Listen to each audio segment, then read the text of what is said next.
please fly as orbs? Billy, are you here? Are you and Sarah here? Can you let me see you if you're here? That's just my fingers in the reflection.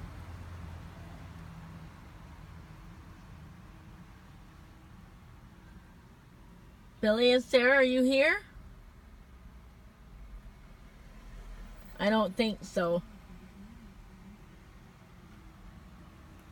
Can you please fly as orbs?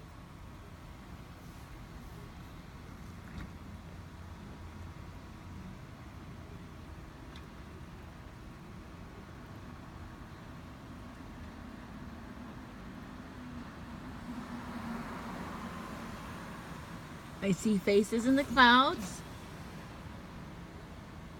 As children, we always are taught to look for faces in the clouds, and I didn't know that to see spirits, and now I know that to be true. And I never realized that when I got to be an adult, because I just put that part of the childhood fantasy aside and just thought it was nothing. But now that I'm into the paranormal, I see that it is something, and that there are spirits in the sky and in the clouds. You can see many, many spirit faces in the cloud. They're showing me that it is not that dark outside, but on my camera. They darken the lights around them so that I can see them better.